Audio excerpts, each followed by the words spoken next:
My name is Zania Harper. I am 65 years old, a retired librarian in a quiet town in Vermont. Most of my days are filled with books, letters from friends, and small visits to the market. I live alone in the house where my late husband and I once raised our son, Daniel. People who meet me now think of me as a woman who carries herself with calm dignity. But on the day of Daniel's second wedding, calmness was the last thing in my heart. The ballroom glowed with chandeliers, flowers, and the sound of violins. Everyone's attention was on the groom and his radiant new bride. I sat beside my 6-year-old granddaughter, Nora, who clutched a little red yarn doll to her chest, as if it were her only lifeline. I leaned down to ask her if she was all right, and that was when her small hand gripped mine with surprising force. Her fingers trembled against my skin, and in a hushed, shaky whisper, she said, "Grandma, we have to leave right now."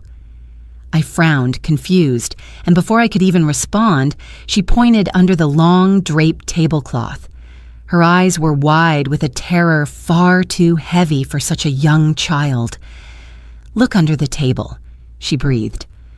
For a moment, I thought she was imagining something, the way children sometimes do when they feel out of place. But the way her voice cracked, the way her lower lip trembled, told me she was not playing.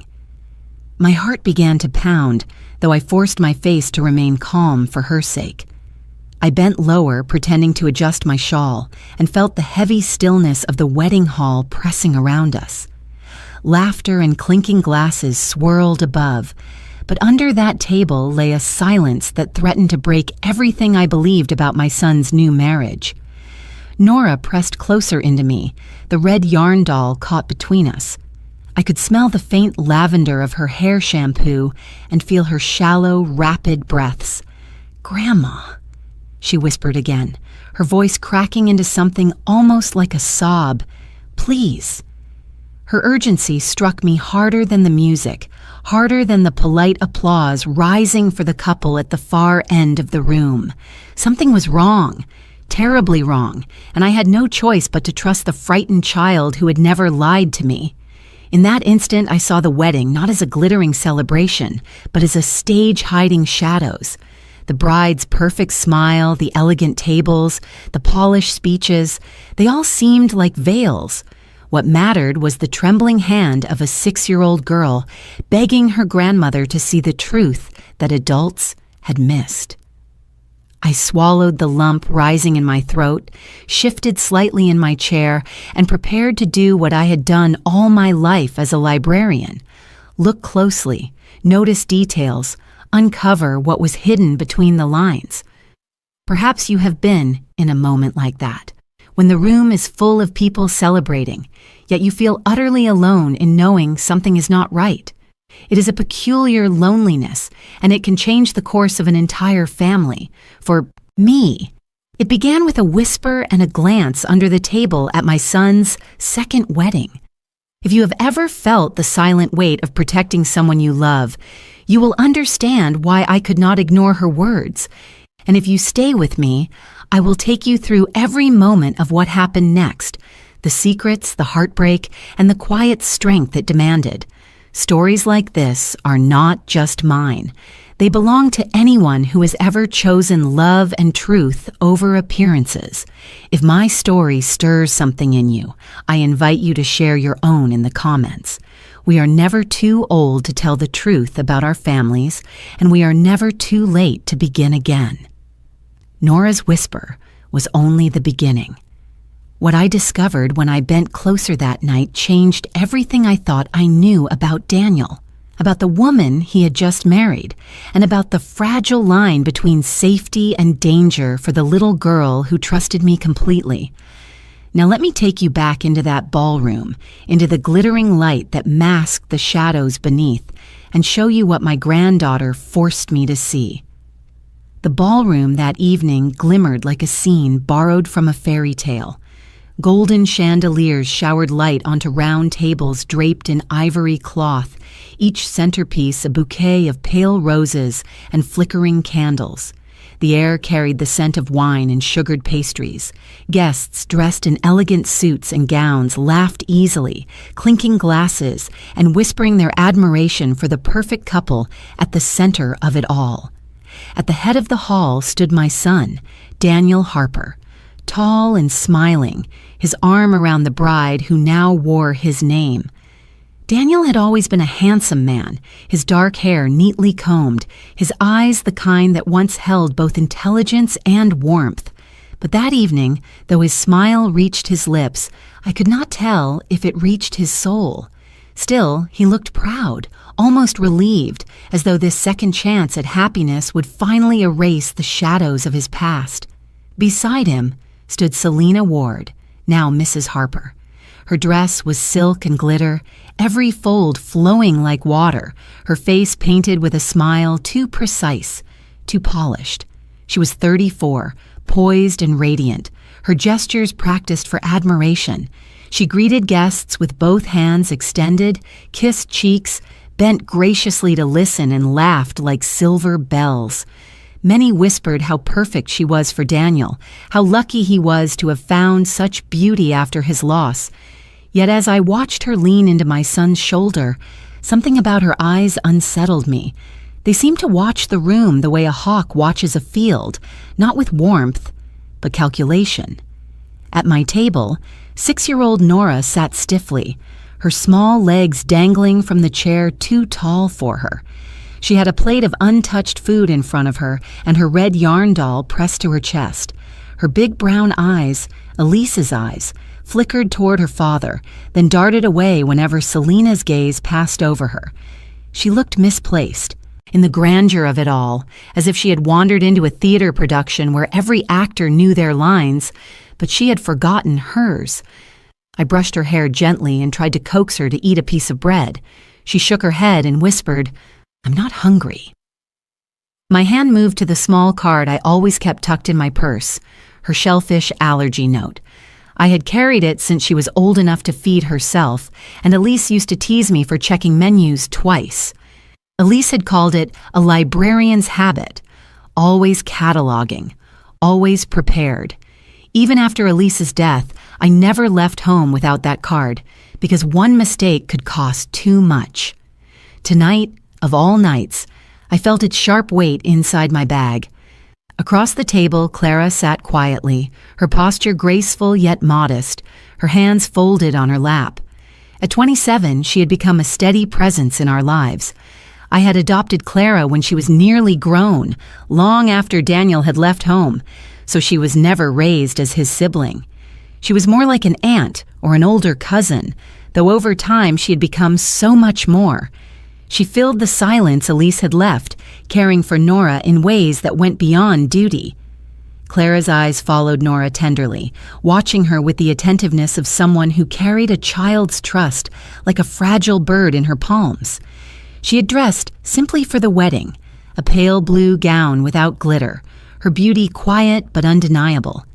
Guests moved between tables with the fluidity of a tide. Waiters passed with trays of champagne and sparkling cider. Toasts rose in the air, praising Daniel's resilience, praising Selina's grace, praising the hope of new beginnings. I listened, but my mind wandered back to Elise. She'd been the kind of woman who never sought praise, who found joy in bedtime stories and muddy shoes on the porch. Her absence hovered in the room like an uninvited ghost, unseen but undeniable. For Daniel, this day was meant to mark the end of mourning and the start of something brighter. For me, it was impossible to pretend that a life could simply be replaced. Selina drifted toward our table for a moment, her hand brushing lightly over Nora's hair. "How is my little flower?" she asked sweetly. Nora stiffened, clutching her doll closer, her lips pressed shut. Selina's smile never faltered, but I saw her eyes flicker with something sharper than annoyance. She patted Nora's shoulder and turned back to the crowd with effortless charm, her laughter floating once more into the glittering air. Daniel approached us soon after, his expression glowing with the pride of a groom. "Mom," he said, leaning to kiss my cheek, "thank you for being here. It means the world." His voice held the familiar timbre of my little boy, the one who used to bring me wildflowers from the yard. Yet when he spoke, I also felt the distance that had grown between us in recent years, a space filled with work, loss, and now a new wife who seemed to want to shape him into her world. Nora tugged my sleeve, whispering, "Grandma, can we go home after the cake?" I kissed her forehead and told her we would see, though my heart clenched at the thought of her discomfort. A child's instincts are rarely wrong, and I promised myself I would pay attention. Around us, the music swelled, violins reaching a crescendo as Daniel lifted his glass to toast the future. Guests cheered, glasses clinked, and Selena leaned into his side, the picture of triumph. But under the table, my granddaughter's small hand never let go of mine, her fingers cold with worry. Her silence spoke louder than the orchestra, and I understood. This wedding was not just a celebration, it was also a test, and perhaps even a danger. There are moments in life when memory feels more vivid than the present, and that night in the ballroom, my thoughts kept slipping back to Elise. As the music played and the crowd laughed around me, it was her voice I heard, her laughter I remembered echoing in the kitchen of my old house. Elise had been more than a daughter-in-law. She was like the daughter I never had until Clara came later. She had a way of drawing people in, not through grandeur or charm, but through kindness so genuine it softened every corner of a room. I remembered one evening, years ago, when Nora was still a toddler. She had been running a fever that wouldn't break. Her cheeks flushed, her small body restless and hot. Daniel was away for work, anxious from a distance but helpless to return. Elise stayed awake all night, rocking Nora gently, humming old lullabies her mother had sung to her. I had sat on the couch nearby, offering tea and quiet prayers, and I watched Elise's devotion with a heart both aching and grateful. At dawn, Nora's fever broke, and Elise wept with relief, her hair damp against her temples, her voice hoarse from singing. That was the kind of mother she was, steady, uncomplaining, and fierce in her love. It still felt impossible that she was gone. The accident had come without warning, a single brutal curve in the road on a rainy night. Daniel had called me past midnight, his voice hollow, the words hardly making sense. "She's gone, Mom," he had whispered, as though saying it too loudly would make it more real. When I arrived at the hospital, the silence of the waiting room told me everything before the doctor spoke. Nora, just 4 years old then, slept curled against my chest while Daniel stood with his head in his hands, his body shaking. I don't think I will ever forget the weight of that night, the way loss pressed down on us like a storm no one could escape. In the months that followed, the house felt empty no matter how many people filled it. Elise's handwriting lingered on recipe cards, her voice on a recording tucked inside a greeting card that played when opened, her library card left in a drawer. Each small thing was both comfort and torment.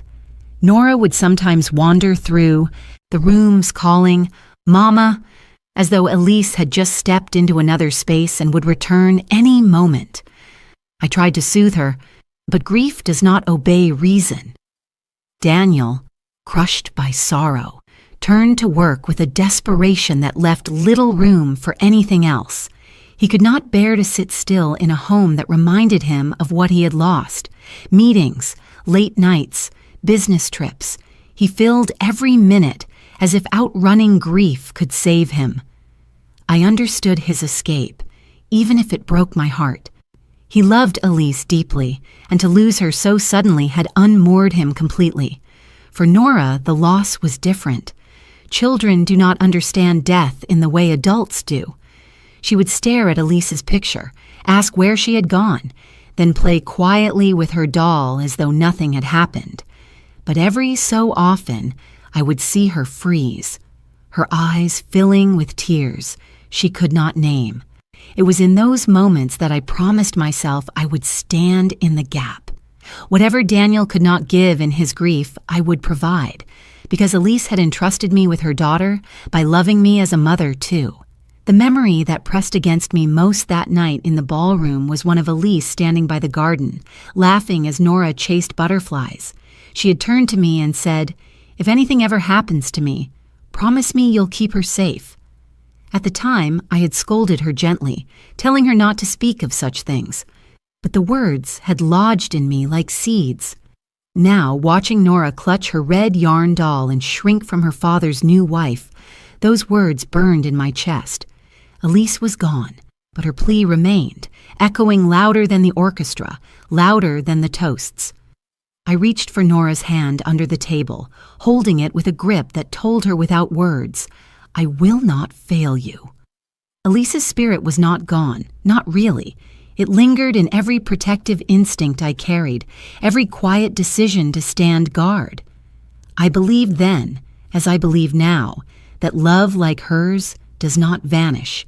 It simply changes form, becoming memory, becoming strength, becoming the whisper that pushes us forward when everything else feels impossible. That wedding was supposed to mark a new beginning for Daniel. For me, it was a night filled with the past, with reminders of the woman who had once brought light into our family. And in the frightened eyes of my granddaughter, I saw Elise's legacy, a child who still needed protection, still needed love, and still needed the promise I had made in the garden long ago. After Elise's death, Daniel was never the same. The man who once lingered over bedtime stories, who used to kneel beside Nora's crib to whisper prayers into her curls, began to vanish behind a wall of meetings, phone calls, and late nights at the office. Grief had not only taken his wife, it had stolen his softness. He became determined to keep everything moving forward, as though progress alone could silence the ache inside him. I remember mornings when he would drop Nora off at my house with a rushed kiss on her head, his tie already knotted, his car idling outside. "Thanks, Mom," he would say, his voice clipped, his eyes darting to the clock. He always promised he would be back before bedtime, but more often than not, he returned long after she was asleep. He would stand in her doorway staring at her small body curled under blankets, guilt flickering across his face like a passing shadow. Yet the next morning, the cycle repeated. That was when Clara quietly stepped into the gap. She had been living with me for only a short time then, still finding her place in the family I had built after years of widowhood. I had adopted her when she was already nearly grown, not to give her a sibling, but to give her a home. Daniel, by then a man in his 30s, had accepted her as my choice, though they were never raised as brother and sister. Still, I had not expected the bond she would form with Nora, a bond that proved to be more healing than any of us could have imagined. Clara had an artist's soul. She carried a sketchbook everywhere, filling it with drawings of flowers, people on the street, or sometimes the old rocking chair in the corner of my living room. She began to invite Nora to draw with her, placing crayons and paper on the kitchen table. At first, Nora scribbled absent-mindedly, her grief too fresh, but soon she started to create pictures of houses, of smiling faces, of the little red yarn doll Elise had made for her. Clara never corrected her lines or pushed her to be neat. She only encouraged her, praising each stroke as if it were a masterpiece. In those moments, Nora's laughter returned in small bursts, fragile but real. On nights when fever struck or nightmares kept Nora awake, it was Clara who slipped into her room, sitting patiently by the bed until the little girl fell asleep again. I often found them in the morning, Nora's tiny hand curled around Clara's fingers, the two of them breathing in rhythm, one child and one young woman carrying each other through sorrow. Those images carved themselves into my memory as proof that family is not always blood. Sometimes it is the love we choose and the care we give without condition. Daniel noticed, though he rarely spoke of it. I would catch him watching Clara and Nora together, Clara tying a scarf around the child's neck before school or helping her build a kite in the yard. His expression would soften briefly, But then he turned away, burying himself in work once more. Perhaps he was ashamed of how much he had withdrawn. Perhaps he did not yet know how to live in the emptiness Elise had left behind. Still, there were moments that hinted at something deeper. One afternoon, I stood by the window and saw Daniel pause in the driveway. Clara was crouched beside Nora, laughing as they painted the sidewalk with chalk. Daniel leaned against his car for a long time, his face unreadable, before he finally joined them, sitting. Awkwardly on the pavement in his expensive suit, Nora squealed with delight, and Clara smiled in a way that lit the entire moment. It was brief, but it told me something important. The part of Daniel that Elise had loved was not gone forever. It was simply buried, waiting for the right kind of patience to draw it out again. Clara, for her part, never sought recognition. She carried her role as though it were natural, not forced. She packed lunches with handwritten notes tucked inside, little hearts or reminders that said, "You're brave," or "I believe in you." She made sure Nora's allergy medicine was always close at hand. She memorized the list of foods to avoid, repeating it until it was second nature. She never asked Daniel for thanks. She simply acted, as though Elise had passed a torch directly into her hands. I sometimes wondered if Clara's feelings for Daniel were changing. There were moments when her eyes lingered on him, a heartbeat too long, when her voice softened just slightly in his presence. It was not the affection of a sister. It never had been. It was something more complex, born out of respect, empathy, and the strange alchemy of two people surviving grief together. I did not judge it, nor did I encourage it. I only watched, knowing that time and truth would reveal whatever path lay ahead. Through it all, Nora remained at the center. She began to draw family portraits again, and sometimes Clara appeared in them, standing beside me holding Nora's hand. It was as though the child had chosen her place in the family long before the rest of us dared to name it. Looking back, I see those years as a fragile bridge between what we lost and what we were becoming. Daniel was adrift, Clara was steady, and I was the watchful keeper of promises made to Elise. None of us knew what storms lay ahead, but one thing was certain. Clara's presence was no accident. She was the quiet anchor that kept us from breaking apart entirely. The first time Selena stepped through the doorway of my home, the air itself seemed to tighten.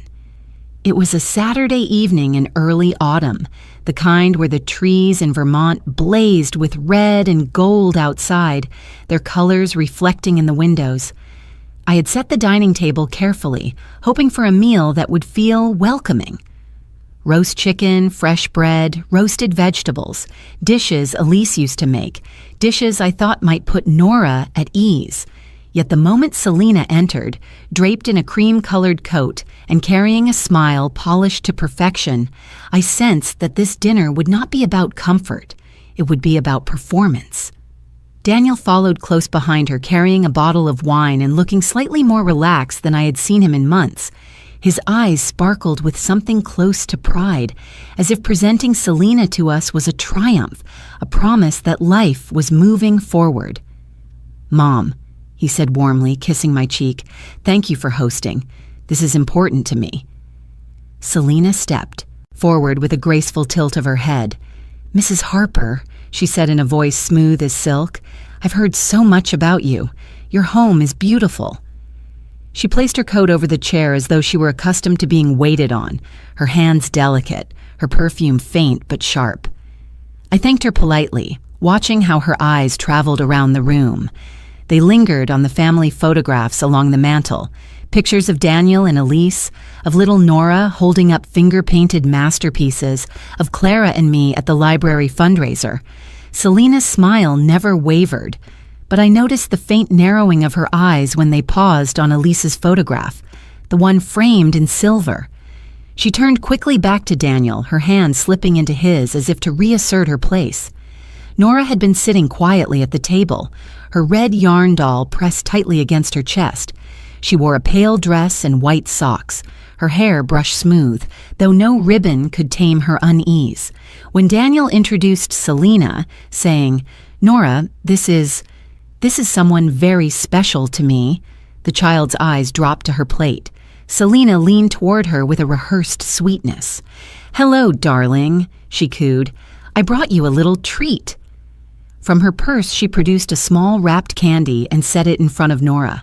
Nora shook her head, clutching her doll tighter.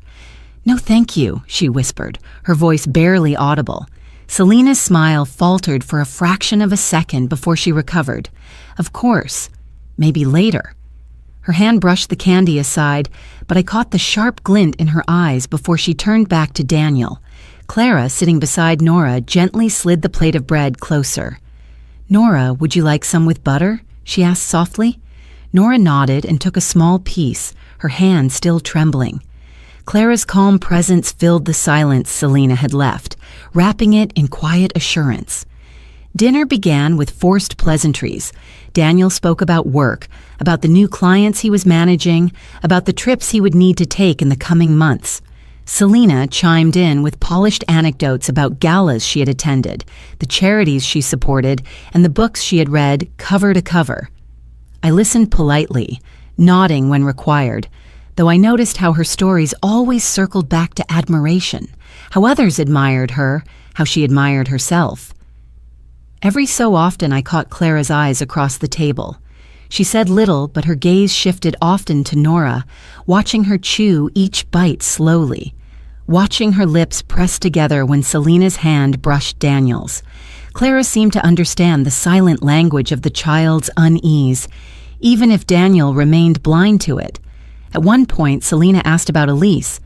"She must have been remarkable," she said, her voice low and sympathetic. The room grew still. Daniel's fork paused halfway to his mouth. I studied Selena's expression. It was perfectly measured, yet I felt... The question was not born from genuine curiosity, but from a need to compare herself. "She was," I answered firmly. "Elise was remarkable. She loved deeply, and she made this house a home." My words hung in the air like an unspoken boundary. Selena smiled politely, but her eyes cooled for just a moment. The meal continued, though the warmth I had hoped for never arrived. I noticed how Selena's compliments landed like drops of oil on water, sliding across the surface without ever soaking in. "This bread is delightful, Mrs. Harper. Did you bake it yourself? These flowers, are they from your garden?" Each remark was elegant yet distant, as though recited from a script. Nora remained quiet through most of the evening, eating only when Clara gently encouraged her. Several times I saw her press her face into the yarn doll, her small shoulders stiff. When Selena reached to pat her hand, Nora drew back sharply, shaking her head. Daniel chuckled lightly, trying to smooth over the awkwardness, but the discomfort did not disappear. It only deepened, like a shadow spreading across the room. After dessert, while Daniel poured wine for the adults, Selena excused herself to make a phone call in the hallway. The moment she left, Nora whispered urgently to Clara, "I don't like her." Clara stroked her hair, glancing at me with quiet concern. I leaned across the table and whispered back, "It's all right, sweetheart, you don't have to." When Selena returned, her smile was once again firmly in place. She took Daniel's arm as if to anchor herself there, presenting the image of unity, of perfection. To anyone else, she might have seemed like the flawless bride-to-be, gracious and composed. But I had seen too many human stories in my years at the library to be fooled by appearances. Books teach you that villains rarely show themselves in the first chapter. They appear in whispers, in glances, in the unease of children who sense danger before the rest of us dare to see it. That night, as I cleared the dishes and watched Nora cling to her doll, I understood that our lives were shifting. Selena had entered, bringing charm for the world and unease for the child who mattered most. And while Daniel seemed blinded by the promise of a new beginning, I felt the first chill of a storm approaching. The weeks after that dinner brought a series of moments that I could not ignore, each small in itself, but together, forming a pattern I recognized all too well from years of reading between the lines. Trouble rarely announces itself loudly at first. It creeps in, disguised as accidents or slips of the tongue, until suddenly you can no longer pretend it is not there. Daniel was eager for Selena and Nora to spend time together, insisting that it would help them bond. "She just needs a chance, Mom," he told me one morning on the phone. "Selena is trying." His voice carried that mixture of hope and impatience I knew well. He wanted harmony, so badly that he was willing to close his eyes to anything else. One Saturday, Selena offered to take Nora to the park. Daniel called me later saying, "It went well. Nora had a great time." But when I asked Nora that evening, her answer was silence. She sat at my kitchen table, drawing circles in crayon, the red yarn doll balanced beside her. Finally, she said softly, "I don't want to go with her again." Her words were so quiet that I almost missed them. When I pressed gently, she shook her head and added, "She yells." I froze. "She yelled at you?" Nora nodded, eyes fixed on the paper. She said, "Stop acting like a baby." I wanted to believe she had misunderstood, but the tone of her small voice carried the weight of truth. Later, when I asked Daniel, he looked tired, almost irritated. "She's exaggerating. Kids do that. Selena said they had fun. They got ice cream, Mom." He sighed, brushing the matter aside, unwilling to question the woman who now filled his life. But I knew my granddaughter, and I trusted her instincts more than his denial. Another evening, I stopped by Daniel's house, unannounced. Clara had gone ahead to drop off a casserole, and when I arrived, I found her standing in the kitchen with Nora, quietly washing dishes while the girl hummed a tune. Selena entered the room, her heels clicking sharply on the floor. Her smile appeared when she saw me, but before it did, I caught the flash of irritation in her eyes at finding Clara there. "Oh," she said smoothly, "I didn't expect company tonight." Clara explained gently that she was only helping. Selena's reply was sugar-coated. "Of course, you're such a dear." Yet the edge beneath the words was unmistakable. Clara kept her gaze lowered, but I could see she had felt the sting. Nora clung to her skirt, avoiding Selena's eyes altogether. It was in these small details that the truth revealed itself. I watched the way Selena's hand tightened on Daniel's arm at gatherings, the way she praised him in public while rolling her eyes in private. I noticed how Nora grew quieter, more withdrawn whenever Selena entered the room. At school, Mrs. Parker pulled me aside one afternoon. "Nora seems unsettled," she told me gently. "She used to laugh during reading time, but now she sits apart. Has something changed at home?" I felt my throat tighten as I thanked her for her concern, promising I would look into it. That night, I held Nora close as she drifted off to sleep in my house. She clutched her doll and whispered, "Grandma, please don't make me go back there." Her plea was not dramatic. It was weary, like the voice of someone older than her years. I brushed her hair back and kissed her forehead, my heart aching with the weight of promises made long ago to Elise. I wanted to believe Daniel would open his eyes on his own. I wanted to believe love would reveal itself clearly, that he would see the difference between genuine care and rehearsed charm. But hope is not the same as safety. Each sign pointed to a danger that was growing, and each day, Nora's silence became louder than any accusation I could make. The turning point came one evening when I visited for dinner again. Selena served pasta, her smile wide, her conversation lively. Daniel seemed content, sipping wine and recounting stories from work. At one point, Selena leaned toward Nora, offering a forkful. "Eat up, sweetheart," she said sweetly. Nora shook her head. Selena's smile faltered, and under her breath, barely loud enough for me to hear, she muttered, "Ungrateful child." My breath caught, though Daniel heard nothing. Clara stiffened across the table, her eyes snapping to mine. In that single moment, I knew we shared the same certainty. Beneath Selena's polished exterior lurked a coldness sharp enough to wound a child. After that night, I stopped trying to convince myself otherwise. One sign might be explained away. Two could be coincidence. But a chain of signs, each linked to the next, cannot be ignored. I began keeping notes in the back of my journal. The dates, the incidents, the things Nora said when she thought no one was listening. It was a librarian's instinct cataloging evidence quietly, preparing for the day when the truth would have to stand on its own. And as I wrote, I remembered Elise's voice in the garden, her plea that I keep her daughter safe. Each mark of my pen was an answer to that plea, a promise renewed. The storm was coming closer, and I would be ready to face it, even if Daniel was not. Nora's 7th birthday arrived with the soft glow of candles and the quiet hum of family voices gathered in my living room. I wanted to give her a day that felt safe, a day when laughter was not forced and where the shadow of loss did not linger too heavily. Clara had taken the lead, as she always did, planning every detail with a devotion that never asked for thanks. She baked the cake herself, a simple chocolate sponge with frosting swirled by hand, decorated with tiny paper butterflies Nora had cut and placed herself. The smell of it filled the house, sweet and warm, carrying with it the memory of Elise, who once believed birthdays should be marked not with grandeur, but with intimacy. The table was covered in bright cloth, balloons tied at each corner, and small presents stacked neatly to the side.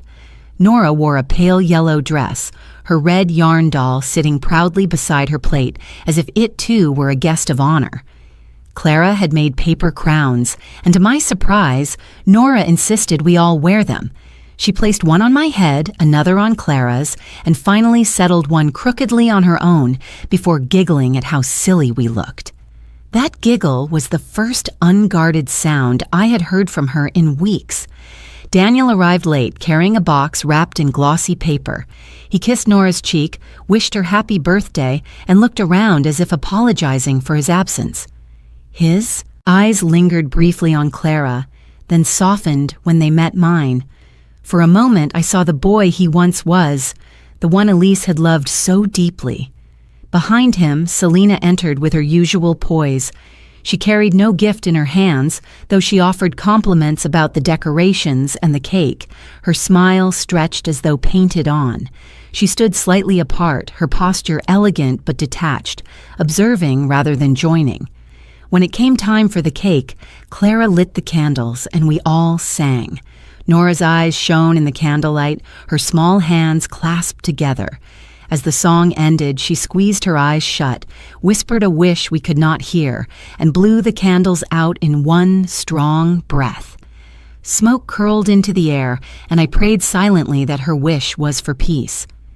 After cake, Nora hurried to the corner where her crayons and paper waited. Clara followed, kneeling beside her as she bent to draw. Selina stayed behind, sipping a glass of sparkling cider, her gaze cool. Daniel busied himself gathering plates, trying to bridge the distance he felt but could not name. Nora drew with an intensity rare for her age, her crayon strokes deliberate and sure. She spoke little, her tongue peeking from the corner of her mouth in concentration. Clara leaned close, murmuring encouragements, her hand resting lightly on the child's back. I watched from the armchair, letting the scene unfold, sensing that something important was forming in those lines of wax and paper. When Nora finished, she lifted the drawing high with both hands, her face glowing with pride. "Grandma, Aunt Clara, look!" she cried. We gathered around her, and she held the paper out for us to see. The picture was simple yet powerful, 3 figures standing together under a blue sky. One was tall with gray hair, that was me. One was smaller with brown curls, that was Nora herself. And one was Clara, drawn with a long dress and a smile that stretched wide. There was no 4th figure, no Daniel, no Selina. Nora pressed the drawing against my chest, then against Clara's, her voice clear. "This is my family," she said softly but firmly, as if declaring a truth that could not be denied. A silence followed, heavy and unspoken. Daniel, standing with a plate in his hand, froze as the words reached him. His face flickered with something between guilt and pain. Selena's smile cracked for the first time that evening, her eyes narrowing just enough for me to see. She quickly looked away, pretending to admire the flowers on the table, but her grip on her glass tightened until her knuckles turned white. Clara, touched beyond words, bent down and hugged Nora gently. "Thank you, sweetheart," she whispered, her voice breaking slightly. Her eyes shimmered as she pressed a kiss to the child's hair. I placed my hand over both of them, feeling Elise's presence in that moment, as if she too were leaning close, approving of the bond forming so naturally. It was a simple drawing, nothing more than crayons on paper, yet it carried the weight of truth that children speak without hesitation. Nora had named the love she trusted, the people she felt safe with. The absence of others in that picture was not an accident. It was a declaration. As the evening wound down, Nora pinned the drawing to the refrigerator with a magnet shaped like a butterfly. Each time I passed it that night, I felt its quiet power. It was not a rejection shouted in anger, but a gentle unveiling of what she longed for most, a family built not on appearances but on sincerity. Later, when the guests had gone and the house fell quiet, I found Daniel standing in front of the refrigerator, staring at the picture. His shoulders were tense, his eyes shadowed. He reached out once, as if to remove it, but then pulled his hand back. Instead, he sighed deeply and turned away, leaving the drawing where it was. Clara, from the doorway, had seen the same.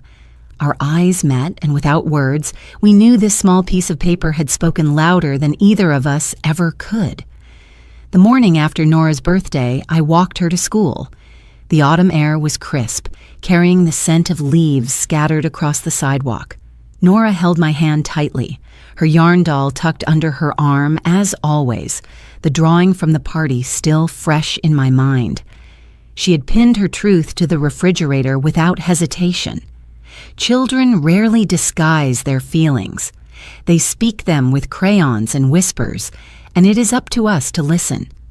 That afternoon, when I returned to pick her up, her teacher, Mrs. Parker, asked if she could have a word with me. She was a gentle woman in her 40s, with kind eyes behind wire-rimmed glasses. We stood just outside the classroom, while the other children spilled into the hallway. Mrs. Parker lowered her voice, careful not to alarm Nora. "Mrs. Harper," she began, "I've noticed a change in Nora. She used to be one of the more cheerful children in class, always eager to share her stories. Lately, she seems withdrawn. She sits alone at recess, and sometimes she doesn't answer when I call her name. Yesterday, she refused to participate in group reading. I asked if something was wrong at home, and she wouldn't say, but her eyes—" She paused, searching for the right word. Her eyes looked frightened. The weight of those words pressed into me. I thanked Mrs. Parker, assuring her I would speak with Nora. My heart ached as I watched my granddaughter walk toward me, her backpack bouncing lightly with each step. She smiled faintly when she saw me, but I could tell it was the kind of smile children put on when they are trying to be brave. That evening, after dinner at my house, I found her sitting on the living room rug, sketching quietly. Clara had gone into the kitchen to clean up, humming a tune as she washed the dishes. I knelt beside Nora, stroking her hair gently.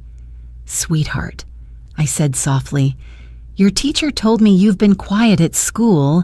Is something troubling you?" Nora froze, her crayon hovering over the paper. She glanced toward the kitchen, then back at me. Her lips parted, then closed again, as if the words were caught in her throat. I touched her hand, waiting. Finally, in a trembling whisper, she said, "I don't want to go back to Daddy's house." My breath caught. I had suspected as much, but hearing it spoken out loud pierced me. "Why not, darling?" Tears welled in her eyes, spilling over as she clutched her doll. "Because she's there," she sobbed. "Selena. She doesn't like me. She tells me I ruin everything. She said if I wasn't here, Daddy would be happy." I felt a rush of cold fury and sorrow, though I kept my face calm for Nora's sake. My arms wrapped around her, holding her tightly as she cried into my shoulder. "Oh, my love," I murmured, "none of that is true. You are the light of this family. You are the reason your daddy smiles at all." Clara came in quietly, her hands still damp from the sink. She knelt on the other side of Nora, gently wiping her tears. "Sweetheart, you are perfect just the way you are," she whispered. "Don't ever believe anyone who tells you otherwise." Nora clung to both of us, her sobs slowing into hiccups. When she finally pulled back, she looked at me with solemn eyes. "Grandma, please don't make me go back there, please." I smoothed her hair and kissed her forehead. "I promise you, I will do everything I can to keep you safe." My voice trembled, not from uncertainty, but from the gravity of what I had just spoken. Later that night, after Nora had fallen asleep in Clara's bed, I sat alone at the kitchen table with my journal. I wrote down her words exactly as she had said them, every syllable etched into the page. I noted Mrs. Parker's concerns, the birthday drawing, the whispered confession. I cataloged it all, just as I had cataloged books for years, not because I doubted her, but because I knew that one day evidence would matter. Clara joined me quietly, her hair loose around her shoulders. She sat across from me, her expression heavy. "I've seen it too," she admitted. "The way Selena looks at her when no one's watching. It's cold. Like she's annoyed Nora even exists." Her voice shook with anger she struggled to contain. "Nora doesn't deserve that. Not after losing Elise." "No," I agreed, closing the journal with a firm hand. "She doesn't. And I will not stand by and let her be made to feel unwanted in her own father's home."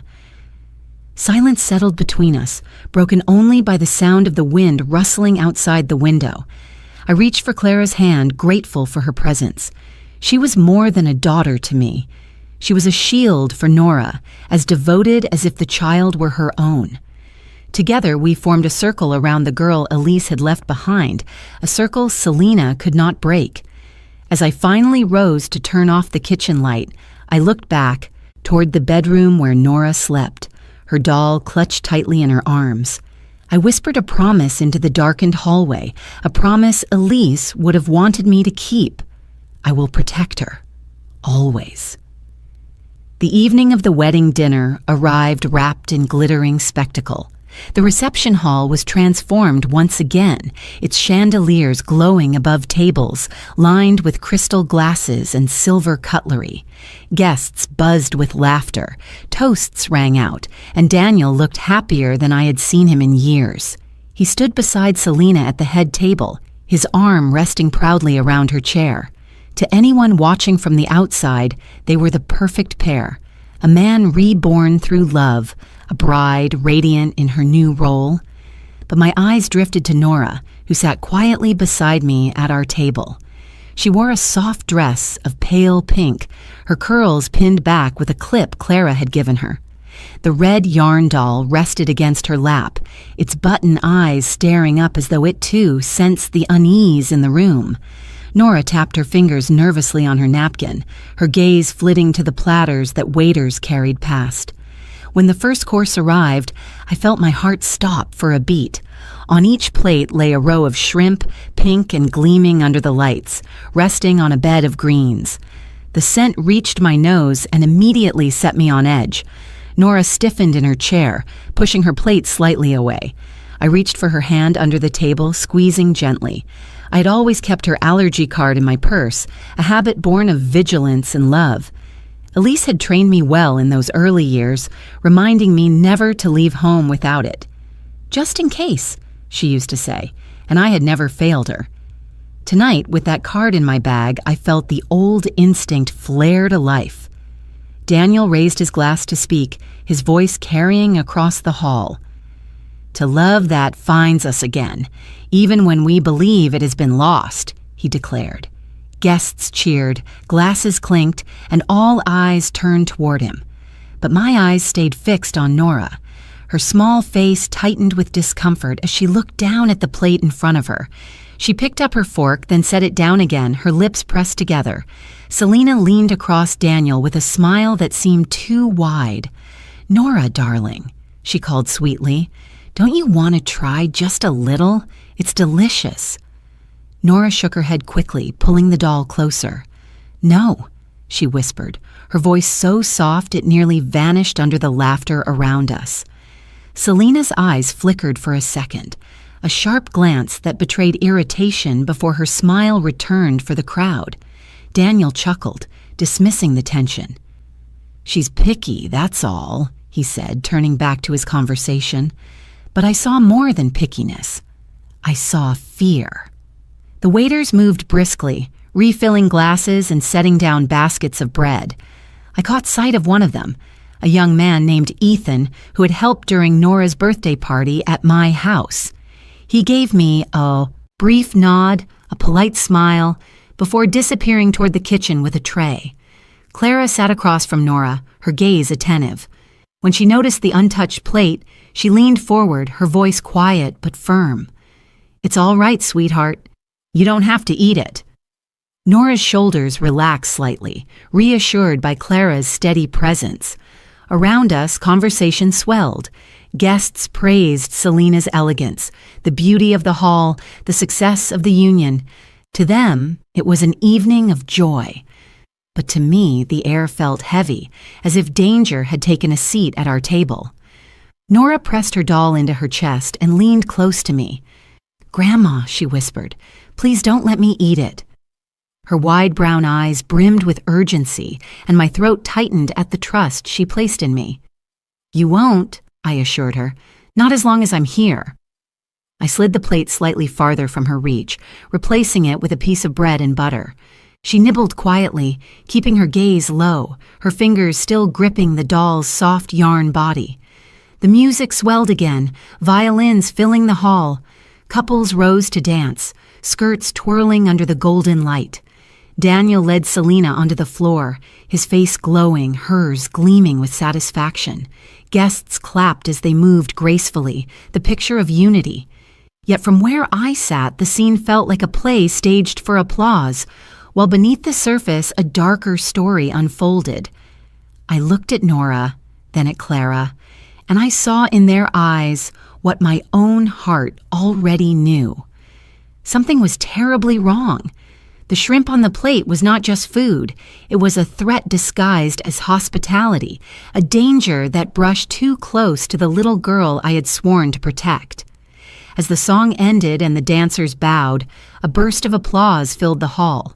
But beneath the table, my hand closed tightly around Nora's, grounding her, grounding myself. Her fear was real, her instincts true. The glittering joy of the wedding dinner could not disguise the chill that settled deep in my bones. I knew then that the night was only beginning and that I would need to look deeper, to bend low and see what lay hidden beneath the tablecloth of appearances. For in that place, under the fabric of celebration, the truth was waiting to be found. The clinking of glasses and the rise of laughter carried across the ballroom as though nothing in the world could touch the joy of that evening. Daniel and Selena stood together at the center of it all, glowing beneath the chandeliers, their smiles painted for every guest to admire. To anyone else, the dinner was perfect, but under the polished surface, danger had been quietly laid, waiting for the one person most vulnerable. Nora sat beside me, her pink dress pressed neatly, her small hands curled tightly around the yarn doll in her lap. She had pushed her plate away, eyes fixed on the polished silverware, refusing to eat. I leaned closer, smoothing her hair back, whispering that she was safe. But I felt her tremble against me, and I knew her unease was more than childish nerves. A waiter passed, collecting dishes. His tray tipped slightly, and a folded piece of paper slipped from it, fluttering to the floor. At first I thought it nothing more than a scrap. But the way Nora's hand clamped down on my sleeve, her eyes widening with dread, stopped me cold. She whispered with the same broken urgency I had heard that night beneath the wedding table. "Grandma, look under." The guests around us laughed at a toast, their attention elsewhere. I slid my shawl from my shoulders, letting it fall so I had reason to bend. Slowly, carefully, I leaned down, lifting the long linen tablecloth. My knees brushed the carpet as I reached under, my fingers searching for the slip of paper that had landed in the shadows. When I found it, my hand froze. It was not a discarded note of seating arrangements or a menu. It was a kitchen order slip marked in bold type, Table 8, Child's Plate, and in sharp handwriting added across the bottom, darker than the print itself, were the words, "Add shrimp." My chest tightened, my breath caught. I read it twice, 3 times, hoping my eyes had deceived me. But the letters were clear, deliberate, undeniable. Someone had ordered shrimp to be placed onto Nora's meal. Not a mistake, not an accident, an instruction. I kept the slip clutched in my palm, my hand trembling against my skirt. My mind raced through every possibility, but the truth was already glaring. Nora's allergy was not unknown.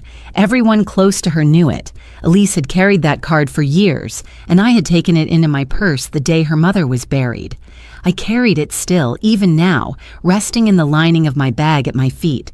To see it disregarded here, no, more than disregarded, targeted, sent a wave of icy clarity through me. I lowered the cloth and sat back upright, pressing Nora close to me. She looked at my face and knew, without my saying a word, that her instincts had been right. The doll slipped from her lap, tumbling to the carpet, landing half beneath the cloth, its red yarn hair brushing the edge of my shoe. I did not reach to pick it up immediately. My eyes stayed fixed on the slip in my hand, its message burning like fire. The music swelled again and applause filled the air as Daniel raised his glass for another toast. He spoke of beginnings, of gratitude, of second chances. Selena glowed beside him, her hand sliding down his arm, her eyes sweeping across the crowd as if soaking in their approval. She looked toward our table, smiling faintly at Nora as if to remind the child of her presence, her dominance. And all the while, the slip of paper burned in my palm like proof of a secret act hidden beneath a veil of celebration. Clara leaned closer, sensing something in my face. "What is it?" she whispered. I shook my head, slipping the note quietly into my purse. "Later," I mouthed. Her eyes narrowed, but she trusted me, enough not to press further in that moment. She shifted her chair slightly closer to Nora, placing her hand gently on the child's back, anchoring her. I forced myself to remain composed. I smiled politely when guests passed by, accepted compliments about the decorations, even lifted my glass when Daniel looked my way. But every movement felt heavy, every word felt hollow. All I could see was the instruction written in that careless hand, the attempt to turn celebration into tragedy. Beneath the table, I reached again for Nora's fallen doll, lifting it into her lap. She clutched it tight, her small chin lifting as if she, too, understood the gravity of what had nearly happened. The innocence in her face mixed with something deeper, the quiet knowledge of a child who had learned too soon that not everyone who smiles means well. I could not confront it there, not yet. To shout in the middle of the ballroom would have caused chaos, disbelief, excuses. I needed clarity. I needed proof stronger than one piece of paper slipped from a waiter's tray. But inside me, a fire lit that would not go out. Elise's voice echoed in memory, her plea in the garden, her trust in me. Keep her safe. And I knew then that this wedding, this glittering hall, was not a beginning. It was a battlefield cloaked in flowers and music. The chandeliers sparkled, the dancers twirled, and to the rest of the world the evening went on without interruption. But for me, everything had changed. Beneath the table, hidden from the gaze of 100 guests, I had uncovered a secret that threatened the very child Elise had entrusted to me. I tucked the slip deeper into my purse, my fingers brushing the allergy card I always kept there. Together they formed a story that only I yet knew, a story that would soon demand to be told. As the last toast ended and laughter rippled across the hall, I bent to whisper in Nora's ear, "You're safe, my love. I promise." She nodded, pressing her doll close, her trust resting wholly on me. And I knew, with a certainty as sharp as the note I carried that the fight for her safety had only just begun. The ballroom was still alive with chatter and music when I excused myself quietly, keeping my purse clutched tight against my side. Inside, it lay the slip of paper, its message seared into my mind. I needed to know more. One note alone could be dismissed as an accident, but the instinct that had carried me through decades as a librarian told me otherwise. This was a trail, and trails always led somewhere if you followed patiently. I found Ethan near the service corridor, a tall young man with kind eyes who had worked the Harper events before. He was balancing a tray of glasses when I touched his arm. He startled slightly, then smiled with recognition. "Mrs. Harper, can I help you?" I lowered my voice. "I need a word. Privately, please." He hesitated, glancing toward the kitchen where other waiters moved in and out, then nodded. "Give me a moment." He set the tray aside and led me through a narrow hallway lined with stacked chairs and boxes of linens. The muffled music from the ballroom followed us faintly, but here the air was quieter, sharper, and more honest. I withdrew the slip of paper from my purse, unfolding it with deliberate care. "This fell near my table," I said softly. "Do you recognize it?" Ethan's eyes landed on the words, and I watched the color drain from his face. His hand rose to rub the back of his neck. That's one of ours. It's an order slip from the kitchen printer. Table 8, your table." I held his gaze. "And the handwriting?" He swallowed hard. "That's not standard. The printed orders come straight from the system. Any handwriting added, that's someone giving extra instructions." My heart tightened. "And who would have handed this to you?" He shifted on his feet, his voice low. "I shouldn't even say, but it came from a guest, a woman. She slipped it to me when I was near the table." "Do you remember her face?" He hesitated, then nodded. "Yes, she was dressed elegantly. Dark hair, pulled back, pretty. She looked like she belonged." He paused, lowering his voice further. "I still have the printed slip in the kitchen, the original. I kept it because the handwriting looked off to me. I wasn't sure if it was a joke or serious, but seeing your face right now, I know it wasn't a joke." My pulse raced, though I kept my tone even. "Please show me." He disappeared into the kitchen and returned a few minutes later with a folded sheet. The order line was identical. Table 8, child's plate. No mention of shrimp, but across the bottom, in the same dark pen, was the scrawled instruction, "Add shrimp." The handwriting matched the slip I held in my purse. I exhaled slowly, steadying myself. Here was proof. Not speculation, not imagination, but evidence. 2 slips, one clean, one poisoned with ink. My librarian's instinct cataloged every detail, the smudge of the pen, the uneven curl of the letters, the faint indentation pressed into the paper. Ethan looked uneasy. "Mrs. Harper, I don't want to get in trouble. If anyone finds out I showed you this—" I touched his arm gently. "You did the right thing. You may have saved a child tonight." His shoulders eased, though his eyes remained clouded with worry. "Should I tell the manager?" "Not yet," I said firmly. "Let me handle it for now, but keep the original slip safe. It may be needed." He nodded, folding it carefully back into his pocket. "I'll keep it. I don't want anything bad happening to that little girl. She's too sweet." The sincerity in his voice made my throat ache. I thanked him and returned to the ballroom, my steps slower, my mind sharper. The chandeliers glittered as before, the music played on, and Selena's laughter floated across the room like glass bells. To the guests, nothing had changed, but to me everything had. I slid back into my seat beside Nora and Clara. Nora immediately leaned into me, her doll pressed between us. I placed a hand on her small back, my other hand resting protectively on my purse. Clara studied my face, her brow furrowing. "You found something," she whispered. "Yes," I murmured, my voice steady though my chest felt heavy. "And it confirms what we feared."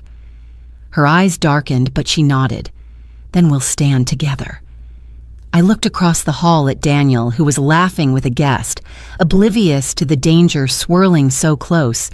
He wanted so much to believe in a second chance that he could not see the cracks forming beneath his own feet. My heart ached for him, but my resolve hardened for Nora. The slip of paper burned like truth in my bag, undeniable and unforgiving. Elise's voice echoed once again in memory. "Promise me, you'll keep her safe." And in that ballroom, beneath chandeliers and polite applause, I silently vowed again, I will keep her safe, no matter what storm I must face. The evening continued, but I no longer heard the laughter or the music.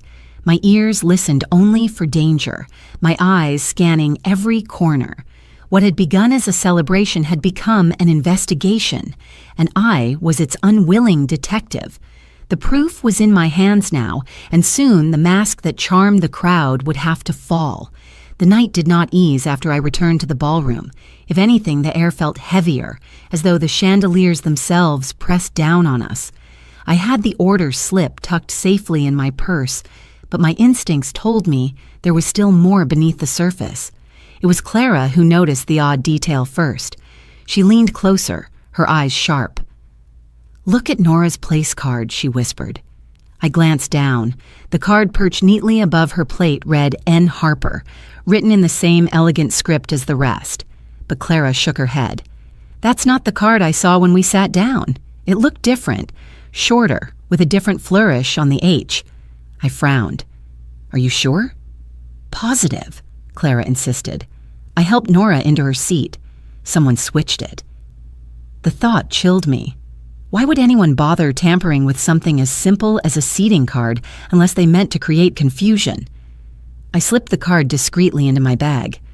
"We'll compare it later," I murmured. During a pause in the music, I excused myself once more and headed toward the kitchen corridor. Ethan was there again, collecting another tray. I showed him the card quickly, my hand shielding it from passing eyes. "Does this look altered to you?" He studied it briefly, his brow furrowed. "The paper stock is the same, but the ink is slightly different. Ours are printed by machine, not handwritten. If this was swapped, someone must have brought an extra." The pieces did not fit neatly. If the plan had been only to add shrimp to Nora's plate, why change the card? Unless the goal was to place her somewhere else entirely, perhaps closer to someone in the catering line who could carry out instructions unnoticed. "Could it have been a mistake?" I asked, though even as the words left my mouth, I knew the answer. Ethan shook his head. "It's too deliberate. We log seating cards carefully. If one was swapped, someone wanted her in a specific spot." I thanked him and slipped the card back into my purse with the slip of paper. Two objects now sat side by side, whispering of danger. Both pointed to planning, to intent, yet still the figure behind it remained hidden in shadows. When I returned, Clara's eyes searched mine. "Well?"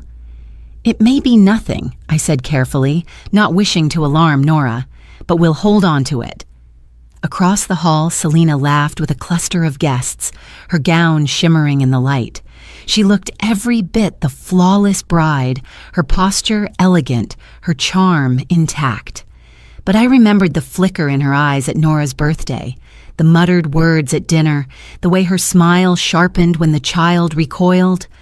I watched her now, wondering if she knew I carried evidence in my purse, wondering if her mask would hold once the truth was revealed. Daniel caught my gaze briefly, raising his glass toward me with a smile. I forced one back, my heart heavy. He was blind to the web tightening around his daughter, eager to believe the picture of perfection painted before him. It hurt to see, but I also understood grief makes us reach for whatever promises safety, even if those promises are hollow. Nora tugged my sleeve gently. "Grandma," she whispered, "why is my name card in your bag?" I stroked her hair. "Because sometimes people make mistakes, sweetheart, and I like to keep things safe." She seemed satisfied with the answer, clutching her doll once more. The orchestra struck up another song, couples rising to dance. Laughter echoed, champagne sparkled, and the evening unfolded as though nothing lay beneath its sheen. Yet beneath the table, my fingers brushed against the card and the slip in my purse. They felt like anchors, proof that appearances could not be trusted. Later, as the plates were cleared and dessert prepared, I excused myself briefly to the powder room. In the mirror, I studied my own reflection. A woman of 65, hair streaked with gray, eyes lined by years of both books and sorrows.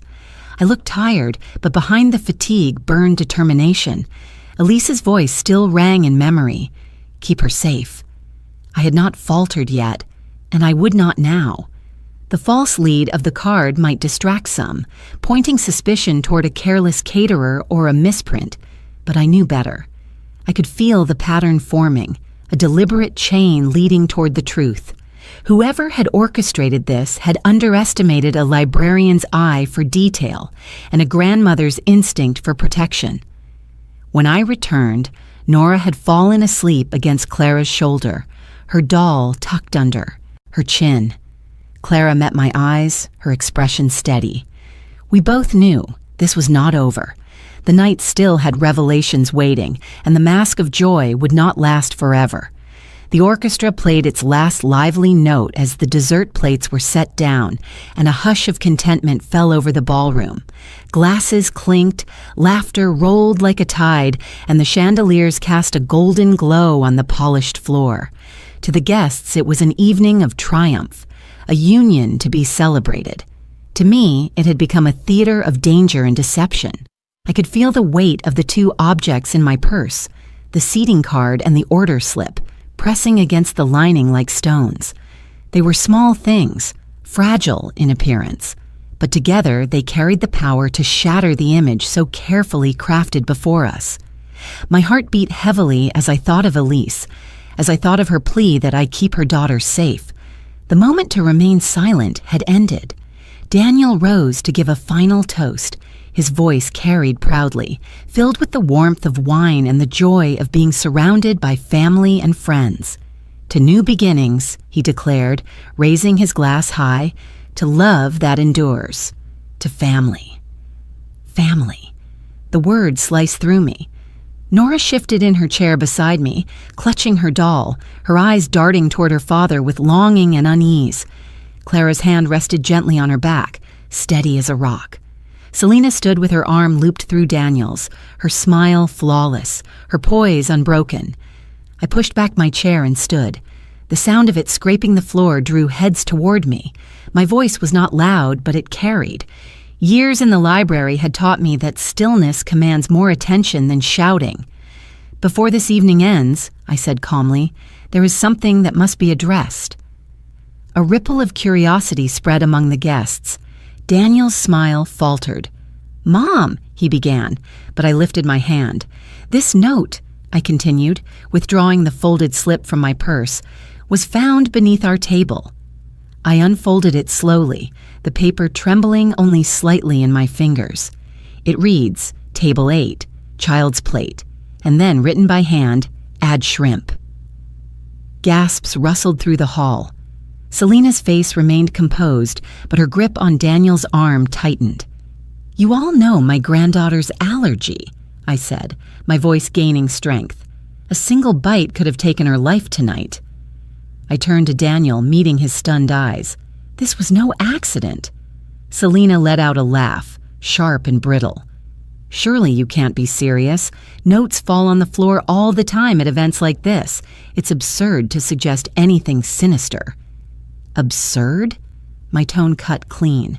"Then perhaps you can explain why Ethan, the waiter, still holds the original printed slip from the kitchen. Without handwriting, without shrimp, the order was tampered with, and someone here intended it." All eyes turned to the young waiter who stepped forward nervously, pulling the paper from his pocket. His voice shook, but he spoke the truth. "It's true, I received this from a woman. I didn't want to believe it, but now—" He glanced at Nora, his throat tightening. "Now I know." Daniel looked from Ethan to me, his face paling.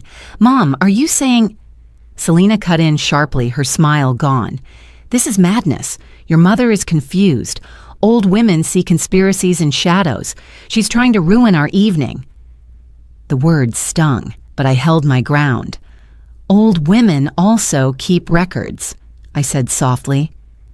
I withdrew the seating card from my purse and laid it on the table. This card was switched at Nora's place. The ink doesn't match the others. Ask yourself, Daniel, who benefits from confusing her seat, from slipping instructions to the kitchen, from silencing a child?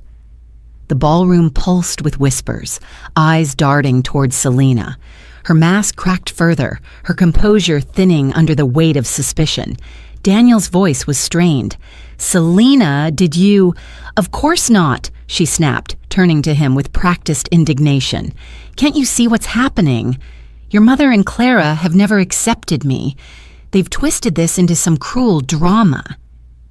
Clara rose then, her face pale but resolute.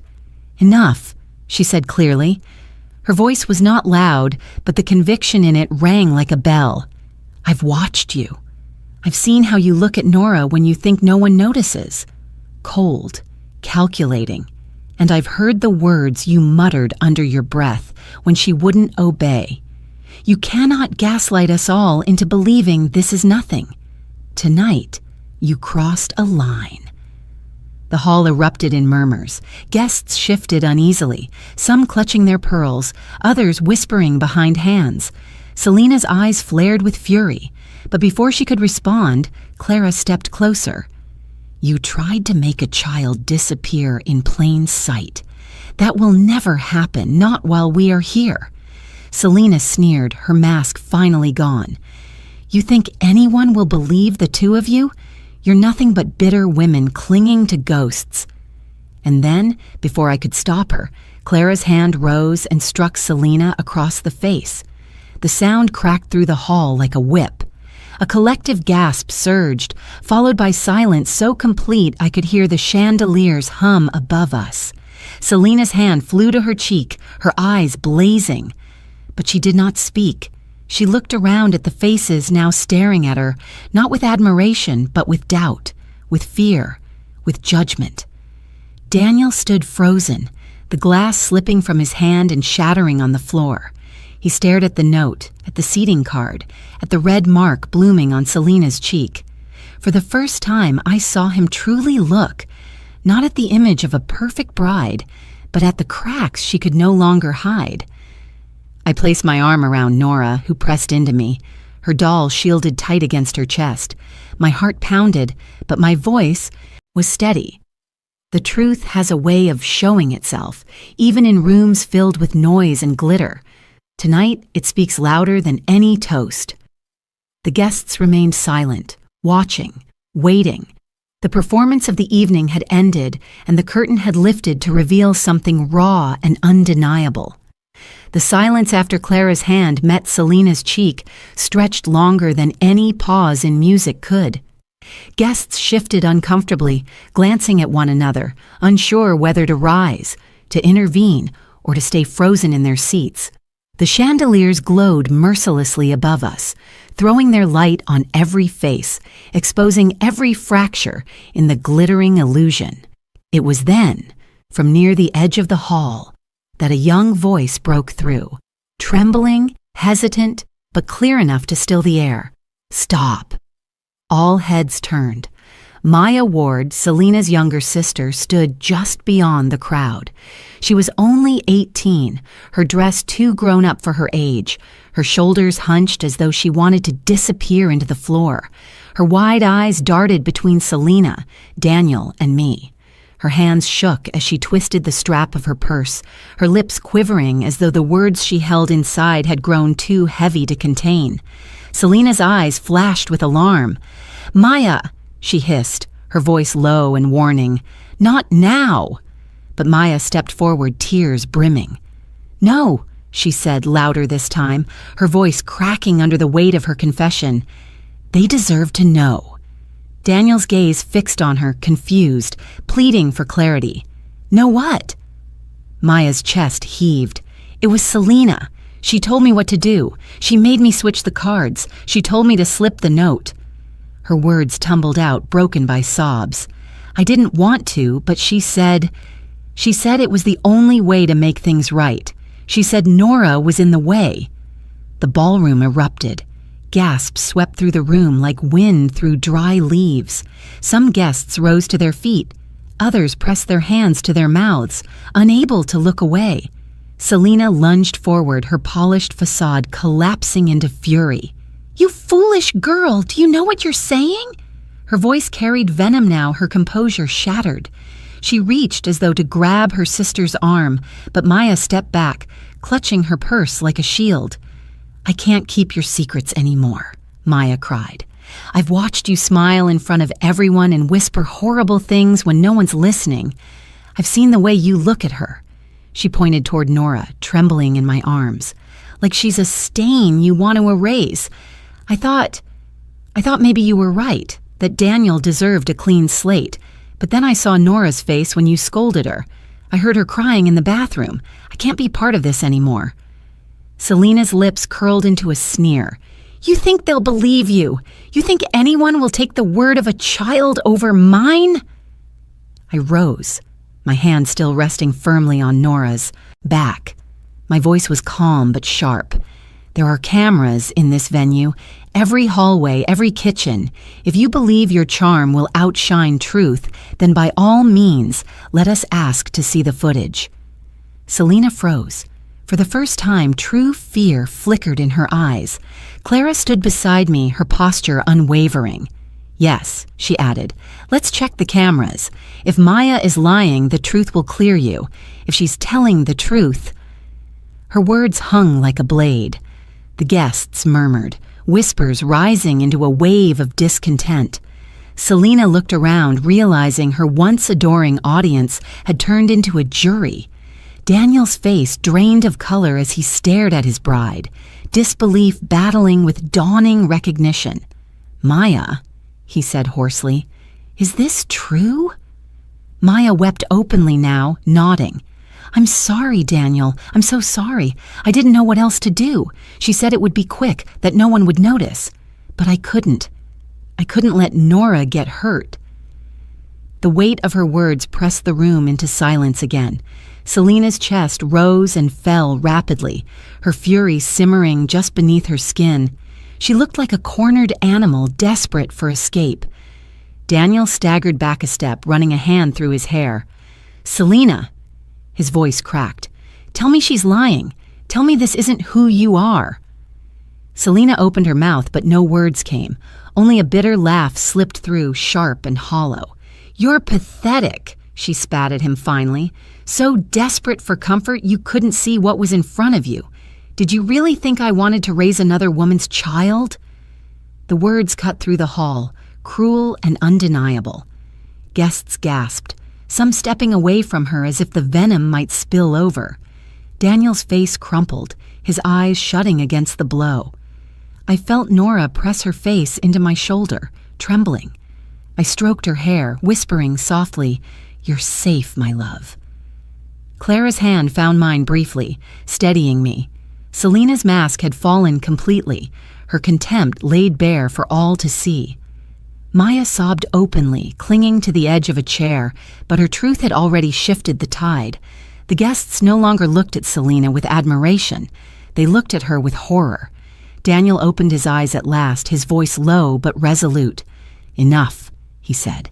His hand trembled, but his tone held steel. "This ends tonight."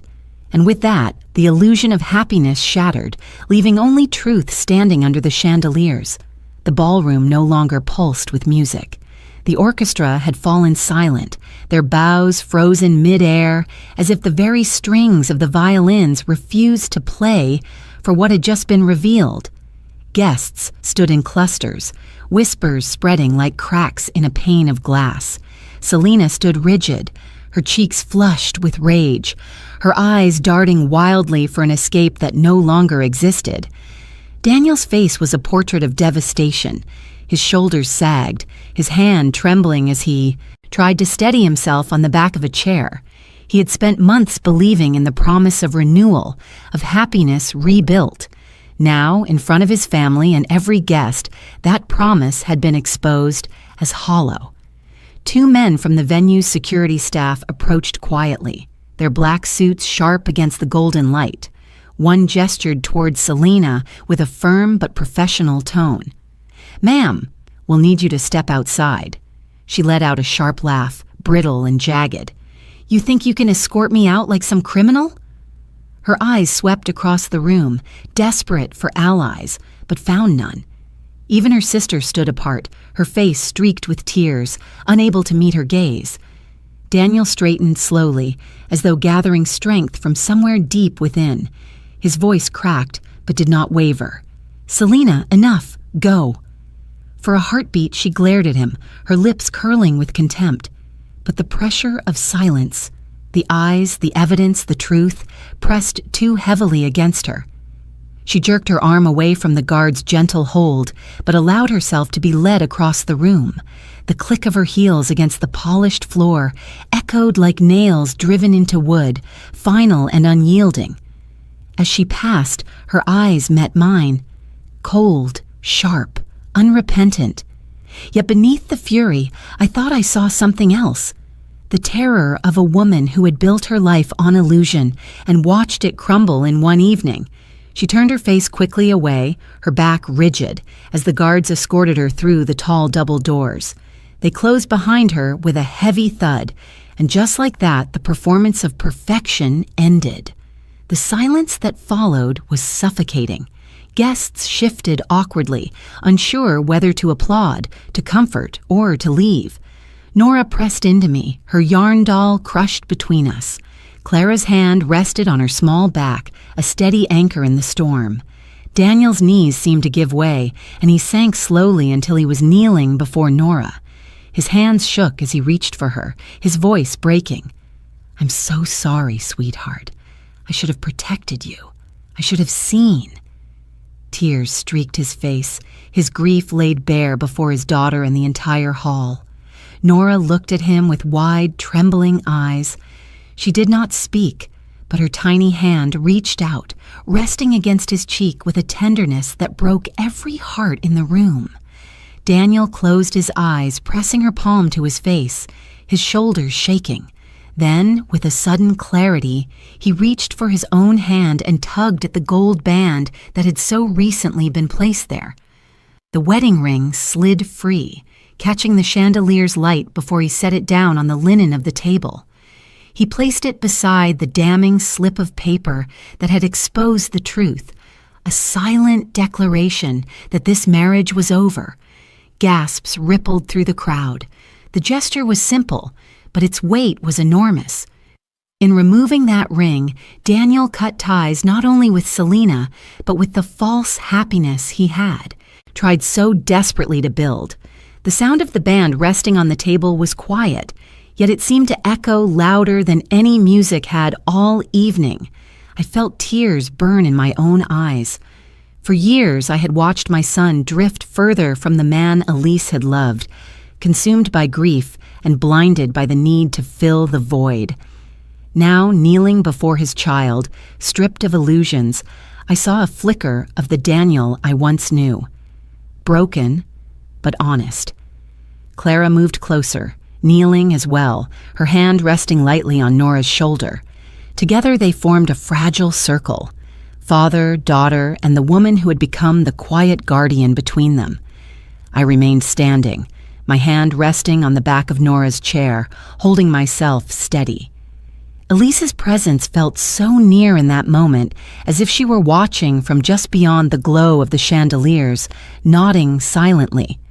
The guests began to stir, some moving toward the exits, others whispering to one another with shaken voices. No one raised a toast now, no one clapped for speeches. The celebration had been stripped bare, leaving only the raw truth of a family standing in its ashes. Daniel lifted Nora into his arms, holding her tightly as she clung to him. "No more pretending," he whispered. "No more masks. I promise you, never again." His words were not grand or polished. They were real, spoken from a heart cracked wide open. And as I watched him carry his daughter close, the ring left abandoned on the table, I knew the night had turned. What had begun as betrayal was now the painful first step toward healing. It was a step Daniel needed to take, even if it broke him. The days that followed the wedding did not carry the sound of violins or the glow of chandeliers.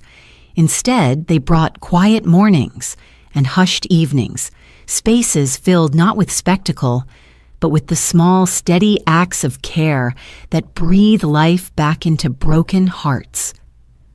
Nora returned to my house, her world turned upside down, yet steadied by the familiar walls and the constant presence of Clara. Clara took to the rhythm naturally, as if she had been preparing for it her whole life. The first morning, she was already in the kitchen before the sun had risen, standing over the stove in her faded apron, carefully preparing a small lunchbox. Inside, she placed a sandwich cut into the shape of a star, a note folded neatly beside it. "You are loved, always." She added an apple, peeled and sliced, wrapped in parchment as Elise once did. When Nora came in, rubbing her sleepy eyes, Clara greeted her with a smile that reached every corner of the room. "Morning, sweetheart," she said, kneeling to help Nora slip into her shoes. "Today you're going to shine." Nora's smile was faint, but it was real. She tucked the yarn doll into her backpack and carried the lunchbox with both hands, as though it were a treasure chest. I watched them leave for school together, my heart aching with both sorrow and gratitude. Sorrow for what Nora had endured.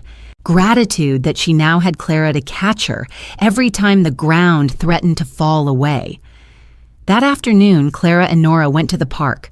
The wind was sharp, carrying the bite of early autumn, but Nora's laughter cut through it as she ran across the grass. Clara held the string of a small kite, its tail flickering like fire in the sky, before handing it to the girl. "It's yours now," she said, her voice steady. Nora gripped the spool, her giggles filling the air as the kite soared higher. I sat on the bench, Elise's memory beside me, and thought how healing often comes not with thunder, but with threads of ordinary joy. Another night, Nora woke crying with a fever, her cheeks flushed, her small body trembling under the blanket. Clara was there first, her hands cool against Nora's forehead, her voice steady as she hummed softly. She fetched the medicine, measured carefully, and coaxed Nora to sip water. She stayed by her side until the fever broke, whispering promises into the dark. I found myself standing at the door, unseen, watching the quiet devotion that spoke louder than vows. Daniel, too, began to notice. He came often, awkward at first, sitting on the edge of the living room chair as though unsure if he belonged. He watched Clara braid Nora's hair one evening, the child sitting cross-legged on the rug with crayons scattered around her. The braids were uneven, but Nora laughed, turning her head to admire them in the mirror. Daniel's eyes softened, wet with something he did not say. Later, he pulled me aside in the kitchen, his voice low. "I didn't realize how much she's done." "Clara. She's been here all along, hasn't she?" I nodded gently. "Yes. She chose Nora long before you noticed." His hand trembled as he lifted his glass of water. "I thought I was giving Nora stability with Selena. I thought appearances mattered more than small things, but it's the small things that have saved her." His voice cracked. "I failed her, Mom." "You failed yourself too," I said softly. "But failure isn't the end. It's the space where responsibility can begin." Over the next week, Daniel spent more time with us. He watched quietly as Clara folded tiny notes into lunchboxes, as she mended the torn seam of Nora's dress, as she sat cross-legged on the floor drawing houses with her. He said little, but I saw the dawning recognition in his face that love was not in the grand speeches of a ballroom, but in the daily acts of devotion that asked for nothing in return. One Sunday morning, we gathered at the kitchen table, the air filled with the smell of pancakes. Clara placed a plate in front of Nora with a smile, and Daniel sat across from them, his hand lingering near his daughter's, as if he still sought permission to belong. Nora giggled at the doll propped against her cup, then leaned into Clara's side. Daniel's eyes met mine. I saw shame there, still, but also hope. As the morning light streamed, through the window, I felt something shift. The noise of the wedding had faded, leaving behind a fragile, tender quiet. And in that quiet, the family Elise had dreamed of was beginning to take shape, not through vows spoken under chandeliers, but through the steady work of love stitched together in kitchens, parks, and night watches. Healing rarely comes with applause. It arrives slowly, gently, in the hands of those who choose to stay. Clara had stayed. Nora had blossomed under her care. And Daniel, broken but willing, had begun to see. Daniel came to me one evening long after Nora had fallen asleep in Clara's room, the yarn doll tucked against her chest. He looked tired, the lines in his face deeper than ever, but there was a steadiness in his eyes I had not seen in years. "Mom," he said quietly, "I need to make things right, not just with Nora, but with everyone I failed." The next day, he asked me to come with him to the wedding venue. Together, we walked through the now empty hall that only days before had been filled with music and laughter. The chandeliers still glittered, but the air felt different, stripped of illusions. Daniel met with the manager, requesting access to the security footage. His voice shook as he explained, but he did not shy away from the truth. "Someone tried to harm my daughter," he said firmly. "I need to see everything. I need proof, not just for me, but for her." The manager agreed, his face grave. We sat in a small office while the recordings were pulled up. Camera after camera revealed fragments of that night. Selena whispering to Maya near the kitchen doors, Maya slipping a card onto the table, Selena's cold expression when Nora refused her plate. Each image was a mirror Daniel could no longer turn away from. He bowed his head into his hands, and for a long while, he didn't move. When he finally lifted his face, his eyes were red but clear. "I let myself be blinded," he admitted. "I wanted so badly to believe I was rebuilding my life that I ignored the cost. I ignored Nora." I reached across the table, resting my hand over his. "Awareness is the first step. What you do next is what matters." He nodded slowly. "Then I'll take every step needed." Later that week, he sat in the office of a family counselor, a woman with a calm, steady presence. He spoke honestly about his mistakes, about the hollow marriage, about the betrayal he had allowed into his home.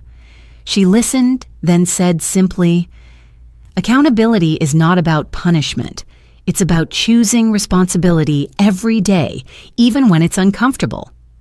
Daniel left the appointment with a list of commitments: regular counseling sessions for himself and Nora, honest communication, and clear safety rules in their home. For the first time, I felt the ground shift beneath him, not crumbling, but settling into something firm. I wrote about it in my journal that night. Elise would never see this moment, but I hoped she would feel it. Daniel was learning at last that fatherhood is not about perfection or appearance. It is about showing up again and again and owning the weight of one's choices. The following weekend, the house was quiet in the late afternoon. Clara sat on the floor with Nora, helping her piece together a puzzle of a farmhouse and orchard. Daniel watched from the armchair, his hands clasped, his expression soft but uncertain.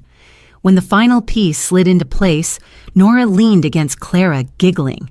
She turned suddenly, her small hand resting on Clara's cheek. Her voice was innocent, yet it carried the weight of something profound. "I want Aunt Clara to be my mommy." The room stilled. My breath caught, and Daniel's head lifted sharply. Clara froze, her eyes wide, then softened as she looked down at the little girl in her lap. "Sweetheart," she whispered gently, "you already have a mommy in heaven who loves you, and I'm just here to take care of you." But Nora shook her head, curls bouncing. "I know, but I want you to. You make me feel safe, like Mommy Elise." Her words tumbled out with the simple truth children carry. Daniel pressed a hand to his mouth, his shoulders shaking. He rose slowly, crossing the room until he stood before his daughter and Clara. He knelt, his tears falling freely. "Nora," he said hoarsely, "do you really feel that way?" She nodded without hesitation. "Yes, Daddy. Aunt Clara listens to me. She makes me lunch. She holds me when I'm sick. She doesn't get mad when I cry. I want her to be my mommy." Clara's eyes filled with tears. She looked at Daniel, then at me, her face caught between disbelief and love. "I never wanted to replace Elise," she whispered, "but I love her daughter with all my heart." Daniel reached for her hand, his voice breaking. "Maybe love doesn't replace. Maybe it expands." He turned to Nora, stroking her hair. "Your wish matters, sweetheart, more than anything else. If Clara is who makes you feel safe, then she is your family." I sat quietly, watching as my son finally understood what Elise had known all along, that love is not measured by appearances or vows, but by presence, by devotion, by the quiet sacrifices of daily life. Nora's eyes lit up as she threw her arms around Clara's neck. "Then it's true," she whispered. "I have a mommy again."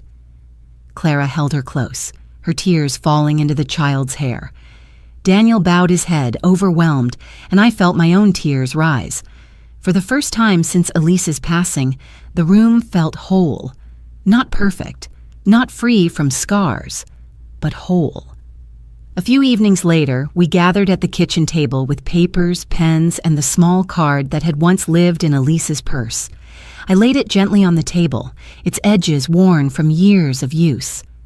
"This card has kept Nora safe more times than I can count," I said quietly. "It should remain a rule, not a memory." Daniel nodded firmly. "From now on, it goes everywhere. School, home, outings, no exceptions." He looked at Clara, his eyes steady. "You'll carry a copy too, and we'll make sure her teachers always have it." Clara unfolded a small kit she had picked up at the pharmacy. Inside were 2 EpiPens, their cases marked in bold. She placed them on the table with deliberate care. "These stay with her at all times, one in her bag, one with us."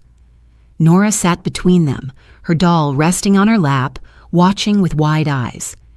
"Will it hurt?" she asked timidly. Clara reached for her hand. "It's only for emergencies, sweetheart. Most likely you'll never need it, but if you do, it will keep you safe until help arrives." Daniel picked up one of the pens, turning it over in his hand, then looked at his daughter. "This is what it means to be careful, Nora. It's not scary. It's love that protects." Together, we wrote down a list of rules. Always check menus. Always ask before trying food.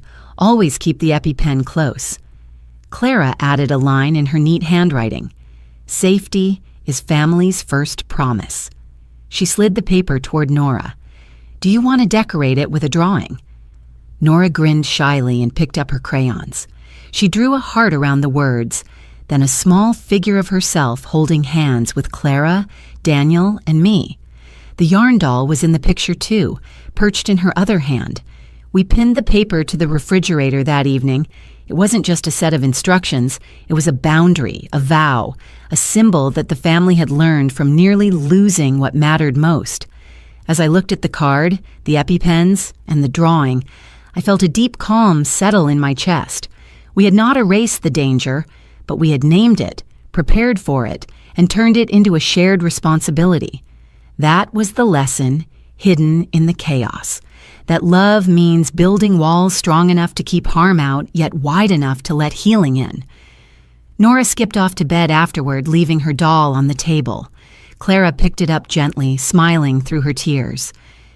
Daniel lingered, his hand resting on the refrigerator door, his eyes soft but resolute.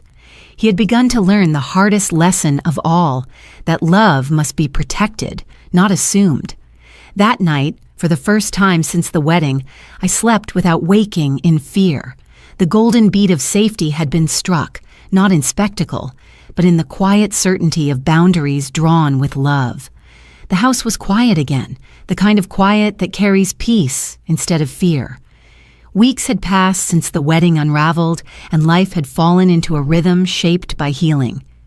Nora's laughter returned in fragments at first, then in steady streams that filled the rooms like sunlight spilling through the windows. Clara's voice was often the harmony to that laughter, humming while she cooked, guiding small hands over paper and crayons, soothing fevers with a calm that never wavered. I spent many evenings sitting by the window with my journal open, watching them in the yard. Nora would run across the grass, the yarn doll tucked in one hand, her curls bouncing as she called for Clara. Clara would chase her gently or sit and help her fly the kite they had mended together.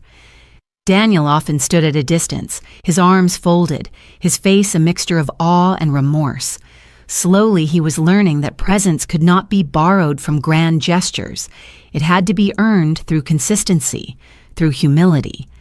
Inside the house, I kept Elise close in quiet ways.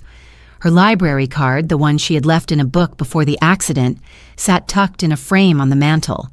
Sometimes, when Nora passed by, she would touch the glass gently, as if greeting her mother through the object. There was also the greeting card Elise had once recorded, her voice preserved in a brief message. "Love you always, my little star." On certain nights, when the air was heavy with memory, I pressed the button and let her voice fill the room. Nora would lean against me, her eyes bright with wonder. "That's Mommy," she'd whisper, smiling softly. One afternoon, I found Nora sitting on the windowsill, her yarn doll propped against the pane.